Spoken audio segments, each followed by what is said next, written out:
guys, Jessica here. In today's video, I wanted to talk about something a little personal, and that is why I chose to quit my dream and pursue my passion. Before I begin, I would love to thank the sponsor for this video, Squarespace.com. Whether you need a domain, website, or an online store, you should make your next move with Squarespace. If you're in the process of creating your own website and don't really know where to start, definitely go check them out. They have an all-in-one platform. They have easy-to-use templates. They have 24-hour customer support. I use them for my portfolio website, jessicakubasi.com. So check it out. You can start your free trial today by going to squarespace.com and use my offer code Jessica for 10% off your first purchase. With that being said, I can start rambling. So I've been wanting to make this video for a while. I wrote about this situation in an Instagram story post and I got such good feedback on it from you guys, so I really wanted to make it into a video. I'm a photographer and I've been doing that for about 7 or 8 years now. But before I became a photographer, I was actually a graphic designer, and I was graphic designing way before I ever started photography. I mean, since I was 12, I was designing. I was interested in coding, HTML, CSS, and that was my dream. Okay, we all have dreams, okay? When I was younger, my dreams were to be a famous tennis player, to have unlimited Wi-Fi, which now we kind of have. But this was the days of like dial-up internet. Like that was one of my dreams. Like that was literally one of my dreams, to have unlimited internet. I lived a very adventurous life back then. The last dream of mine was to have like real Pokemon in real life, but I soon found out that was not possible. My life was ruined. And I even went to college for graphic design because that's what I really love to do. I don't know, I just felt like no matter how hard I tried, I wasn't good enough.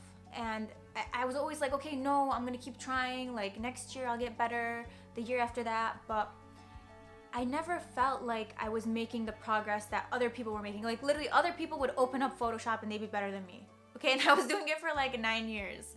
So at that point, I just kind of felt discouraged. I was like, why am I not getting this? Throughout my entire college career, okay, the 4 years that I went there and the $76,000 I spent on a degree, I never got a single A in any of my design classes. Whether that was drawing, which I wasn't really that good at, but I learned I can draw an advanced stick man now, all the way to typography 3. It just seemed like I didn't get it. Like I was always third or fourth best. Like I wasn't even second best. I was like further down. I always felt like, okay, we passed this class, good job. Like I was kind of just like floating around in the sea of design. Like, I'm just gonna float around in the ocean and wait for everything to deflate. Don't worry about me. Even through the critiques and the projects and everything, again, it was just kind of like, here's a B. We appreciate you being in this class and paying our salary. I felt like I was almost in denial. I was like, no, another year, I'll get better, I'll be getting more clients, I'll do this. And just, there's a part of me that was so frustrated and I just couldn't accept the fact that maybe designing wasn't for me. It was so scary to think I spent so much time on something that I was just gonna be like, okay, see ya, thanks for the memories.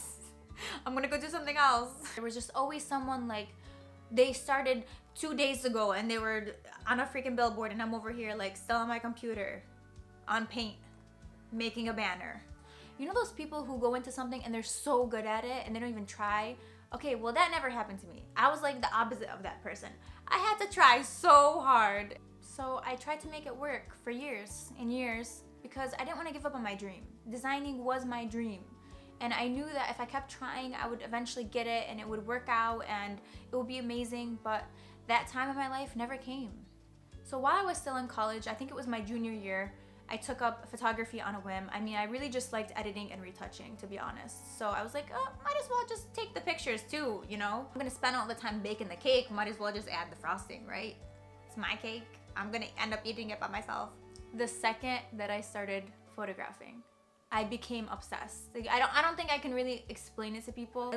I love it so much, and this is a feeling I never got from design. With design, I just felt like, okay, it's okay. It's an okay graphic. It looks good from far away. Just nobody zoom in, we'll be okay. I picked it up in less than a year. I just took off running with it.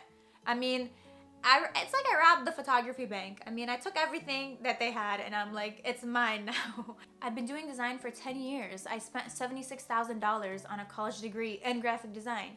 All the years I invested in graphic designing were not a good reason anymore. So I switched to photography. And I knew I was taking a really big risk going into a field I knew nothing about. You take a stranger off the street, you hand them a camera, that was me. I mean, actually that wasn't me because I didn't even have the camera. I had nothing. But with photography, like literally right away, I would do photo shoot after photo shoot, and each photo shoot would get better. And I felt like, oh my God, I'm actually getting better at this. And I never had that type of feeling when I was doing design. Sometimes you have to let stuff in your life go so that other things, other better things can come in.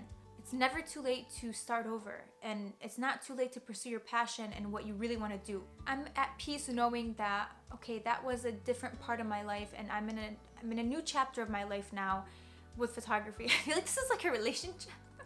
Like, oh, I was in this past relationship, but now I've met someone new. This is not about a guy, I swear. I think the hardest part is just realizing and accepting the fact that maybe something that you love and are passionate about isn't for you. A lot of people like your routine. A lot of people like something that's familiar to them because it is comforting in a way. And starting something new is like, you have to start from scratch all over. Like you spent all this time doing one thing and now you gotta like start doing something else. But I can tell you that maybe that is the best thing for you. My mom supports what I'm doing. My grandma supports what I'm doing, which is awesome. Although she prefers me to get married, but I'm working on it, Teta. No matter what I do, she's like, congratulations, but when you get married though? I'm like, Teta, it's coming, girl. Give me a second. My grandma wants me to get married. She just wants me to be happy, but little does she know, what would make me really happy is like a new lens or something. Buy me a UV filter. Upgrade my camera body. So I'm gonna end this video with a lyric of one of my favorite songs. It's called Lights by Lost Ocean. A couple of my favorite lyrics, which are, there's a tragedy, a fear of the unknown, and comfort won't translate to happiness. So I wish you guys the best of luck, and I would love to thank you guys for listening to my story, and thank you guys so much for watching.